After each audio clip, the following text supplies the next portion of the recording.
Dr. Samuels, your family, my own family, one part of which just managed to get through the door, and the matriarch of our family, Henrietta Bohenek, distinguished guests, colleagues, friends. Those last three categories are not identical, but they're not mutually exclusive. So you can rank yourselves if you want to work out where you stand in this. Gordon Samuels was a giant in the life of the law, as barrister, as judge, as Reform Commissioner, as many other, as chair of the bar or president of the Bar Association, many other things in the law. Of course, he was a giant in the life of this university, in public service in the state. And from everything that I've been able to glean, I didn't know him closely, but I knew him too as a presence in the university and in other places, in life as well. So what's not to be humble? But that humility, with that humility comes a certain possible unease about what to say as in an inaugural lecture of this sort in commemoration of such a person. A few months ago, Professor Neil Walker of the University of Edinburgh gave his inaugural address when he became the Regius Professor of the Law of Nature and of Nations at Edinburgh University. That's a chair that was established 300 years ago and was last before him occupied by a very dear friend of mine and of this law school which he visited, the recently deceased Neil McCormick, a great scholar and a saint of a man. So when Neil Walker spoke at his inauguration, he spoke, of course, of the distinction of the position he held, and he spoke, as he well should, of the distinction of his predecessors, particularly the last one.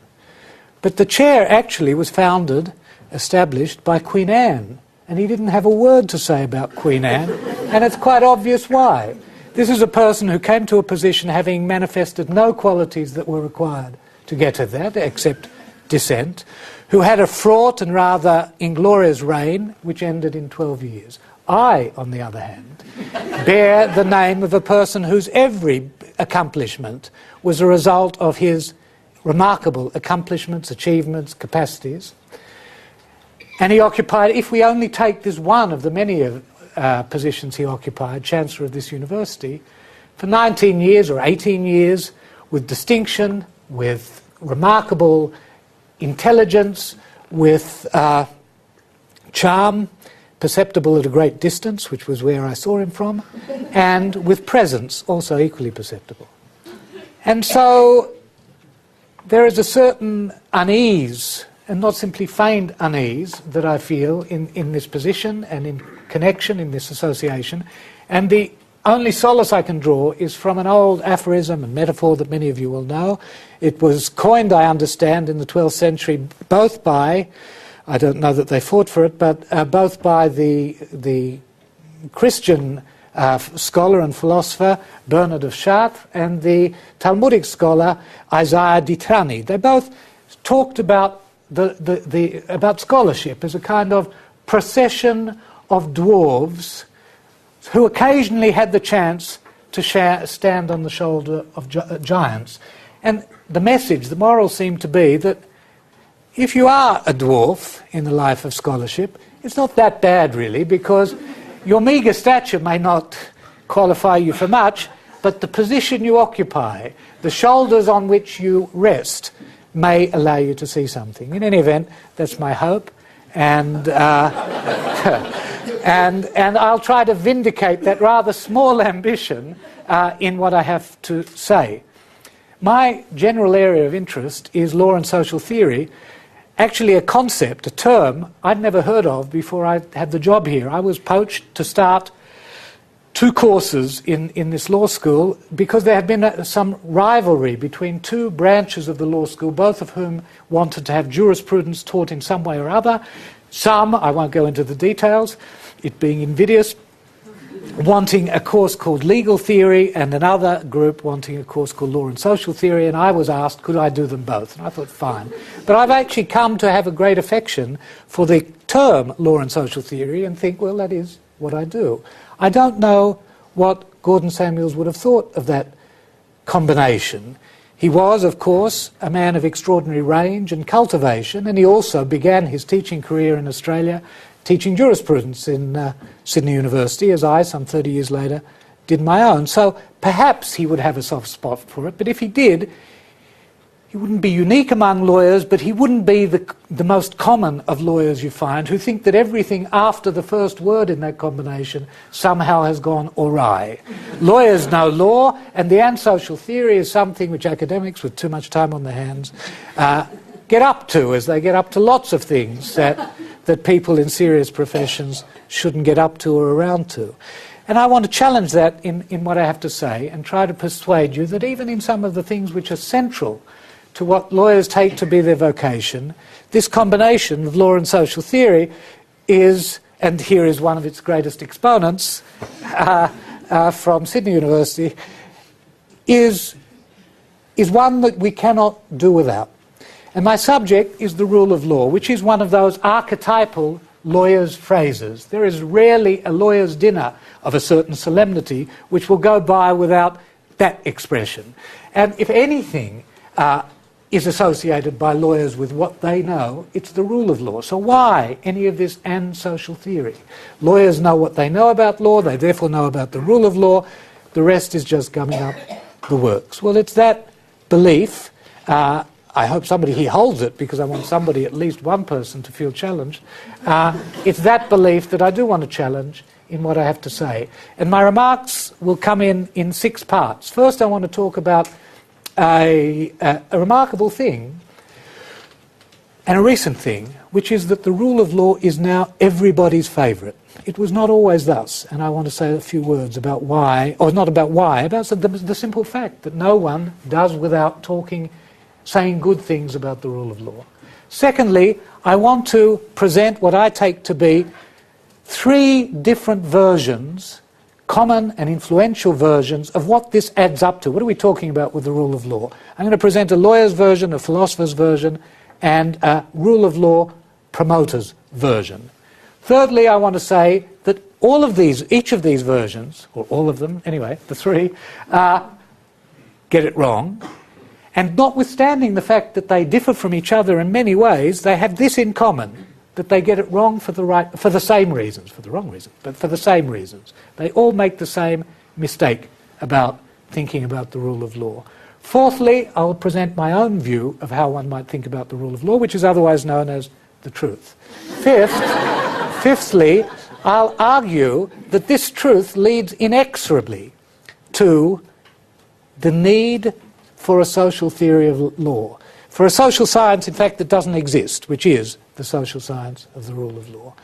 Sixthly, if there's anyone here left, I will conclude, and I'll do it by, on the one hand, confessing to a small embarrassment that I have come to realise after peddling this line for some time, which is that all the success stories with the rule of law did it in a way different from the way that I recommend. That might to other people seem a large embarrassment. I will try to suggest that really we can deal with it if we get past it quickly enough and drinks beckon. And then, and I also want to suggest, and this is the sort of morally only significant part perhaps of what I'm saying, that getting right the way you think about the rule of law may not matter too much here in a country richly blessed with it.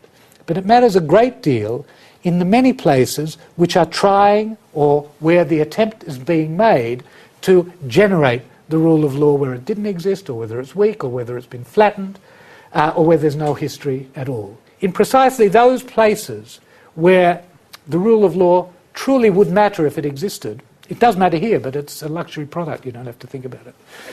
You can blast away about statutes about bills of rights, but these are just luxury concerns. They're not the sorts of worries that people in Afghanistan or in post-communist countries have of generating something to which the label, the rule of law, matters. There, I think it does matter to think better about the rule of law. All right. First of all, the popularity of the concept. It was not always so. Lenin, not the singer, but he may have had a similar view, actually. Lenin boasted that the dictatorship of the proletariat, for which he was responsible, was government by force unrestrained by any laws. This wasn't an apology. This was a proud boast. Many dictators in up to very recent history have had the same boast. The rule of law is no part of their lexicon. It's not even part of their rhetorical facade until recently.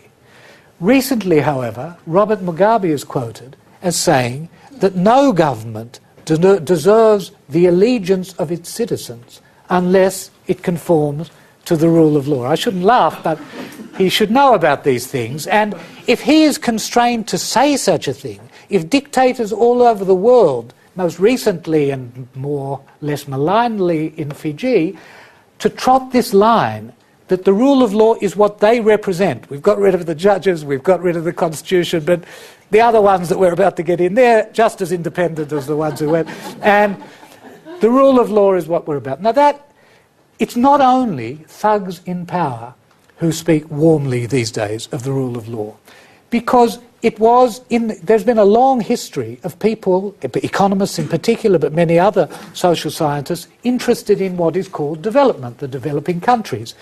It is not until very recently that economists concerned with development thought for a second about law. It was an economic matter, not a matter of legal institutions. Now, I and a colleague, Whit Mason, who was doing some of this work with me, were at a conference last year of the Global Development Network, which is the biggest funder of research in developing countries, and the leader of the UNDP said proudly, among a galaxy of economists, it's the law, stupid, not the economy, stupid, it's the law, stupid. Now that has become a standard fare in the World Bank, in the IMF, in the WTO. Rule of law projects are big business. Similarly, people concerned with generating democracy until very recently were interested in elections, funnily enough. That is, they wanted people to vote, the votes to count, people to go out. These are all important issues. But now, democracy research is as much about how do you generate the rule of law? How do you avoid having what one writer, Fareed Zakaria, calls illiberal democracies, governments which keep getting voted in, don't have free media. Malaysia may be one of these places, but Clive Kessler knows much more about that than I. So the rule of law is really, if I, in this economically miserable period in our history, if I had done one intelligent thing and put all that money, that little money I had in 1980, into the rule of law stocks, I would be sitting on a fortune, because the rule of law is the one stock which just keeps going up. And that's terrific, so you would think, if people like it so much. And I think that's a good thing, because I think the rule of law is a blessed achievement in human society. You would think, therefore, and this comes to my second part, that the people who speak so much about it understand something about it. Well, maybe they do. Let me give you 3 examples. One is the most influential account of the rule of law learnt by Anglo-Australian lawyers over generations since the end of the 19th century. It was the account by Albert Venn Dicey in his Law of the Constitution. And he talked about what he said very perceptively was a trait of national character as difficult to portray as it is easy to note or notice.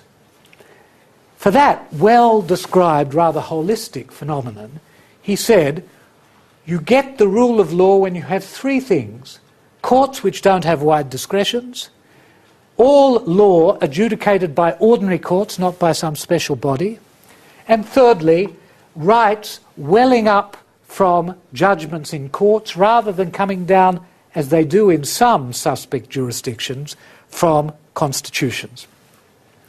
That was, and many, many, many lawyers have learnt this trinity. Legal philosophers, of course, as philosophers are more abstract. That is, they don't focus on the particular qualities of individual institutions. They talk a lot about general qualities of legal rules. And for them, this is an ideal type, not to say a caricature, but anyway, there are a lot of these people about. For them, the rule of law is something about the character of the laws, character such that an actor, an agent, who wants to guide their actions can know the law. That's useful. If you want to guide the action by the law, you should know what it is. And secondly, It is the law showing you respect as an agent. We're not going to do things to you unless you knew in advance what the law might be. Now, what are these characteristics? Friedrich von Hayek, the great Austrian economist, Nobel political philosopher and Nobel Prize winner, said the big issue is generality of laws. You're not going to pick off somebody and say this law is about you. The law, to be rule of law, must be able to apply to an infinite, or anyway indefinite, number of instances across the board, not limited in time and place. Further, this has been elaborated by the great, I do think great, Harvard lawyer Lon Fuller, who added a list of characteristics, all of which are attempts, intuitively largely, to develop what is the legal architecture needed for people to be able in advance to know the law. Well, the law's got to be pretty clear because you don't know what it says exactly, you don't know what to do about it. It can't be retrospective because it's not there when you're acting, you won't know what it's going to be. It's got to be promulgated, obviously. Is this going too fast? Non-native speakers can leave the room because it's got to be. It can't be contradictory because you wouldn't know which side to go with, and so on. It can't be so vague and ambiguous that you don't know what it means. These lists have been generated. The prize goes to Geoffrey de Q. Walker, who got 12, I think, items, but shorter, more modest lists have come out of Oxford, only 7. But these characteristics of the character law, this is what the rule of law is, and this has been repeated by legal philosophers again and again. And my third group are rule of law promoters. It's now, because it's mainly in an American industry, ROL it's called. ROL specialists. ROL gets, it is estimated, $1 billion a year. That used to seem to be a big figure, but now it's a little figure, but still it seems to be big-ish.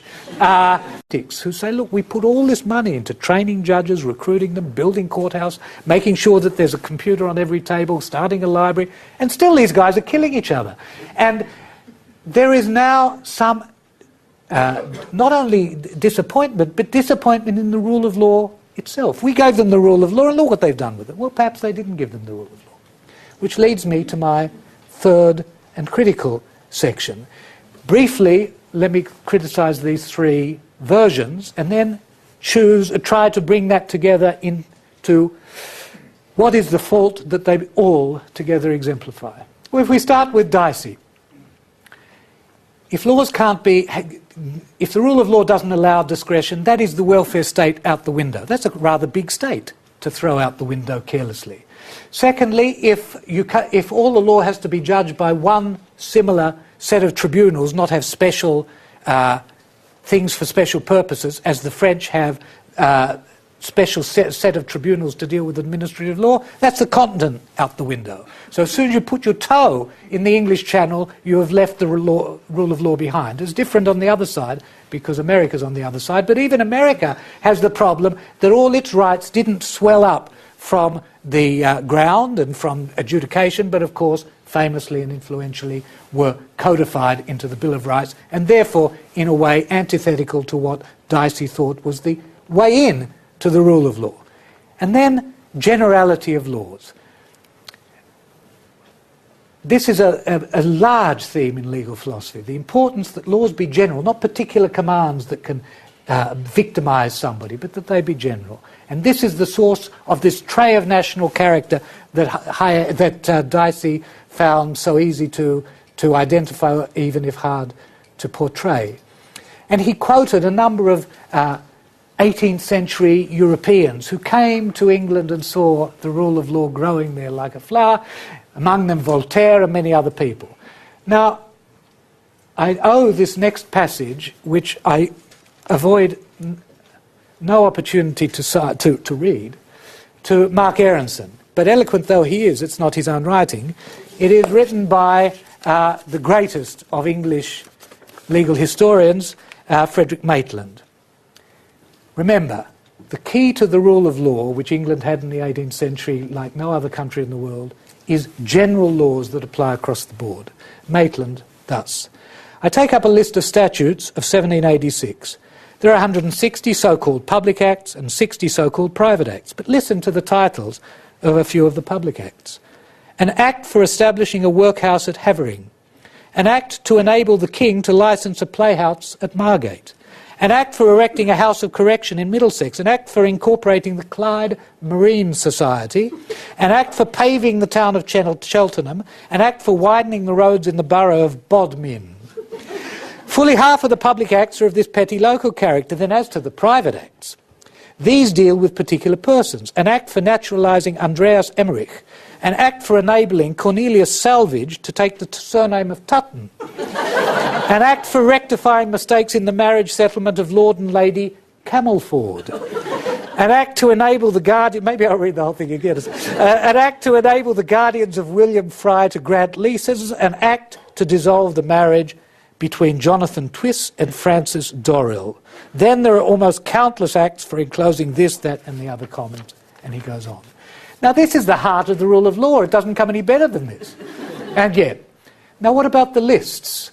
Clear, prospective, etc. There's a lovely, intriguing, understated little book by an American historian of law, John Philip Reed. It's called The Rule of Law. It was a series of university lectures that he gave.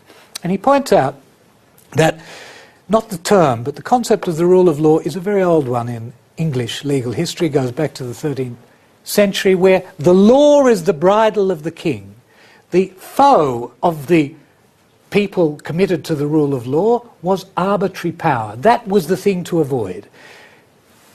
But there's nothing there about clarity. If you remember any of these 17th century debates about the common law going back in the mists of antiquity, far beyond memory, it's all smoky, shadowy. It wasn't that it was clear, sharp, citizen could work out what he's going to do next. It was that it was anchored in age-old custom, and no one, not even a king, could reach beyond it. Now, one nice observation that Reed makes is that the last gasp of this common law theory was the American Revolution. The English, who were already getting into statutes and were saying, well, how do we get these statutes straight? Well, they should be clear, they should be understandable. Were riding roughshod, the Americans thought, over their ancient rights. They were behaving arbitrarily in relation to these people whose British rights, which is what they called them at those until a bit later in the 18th century, were being systematically violated by the English monarchy. There's more to say about this, but there's more to say about all of this, but I shan't. Let me move on. The rule of law specialists. Well, again, the disappointment I've mentioned is now the literature is full of it. Whit Mason and I are preparing a conference on attempts, very well remunerated attempts, to establish the rule of law in Afghanistan. The title, which is his title for the conference that we plan, is Casualties of Myopia, Missing the Rule of Law in Afghanistan. And certainly it has been missed in every sense, every ambiguous sense of that term.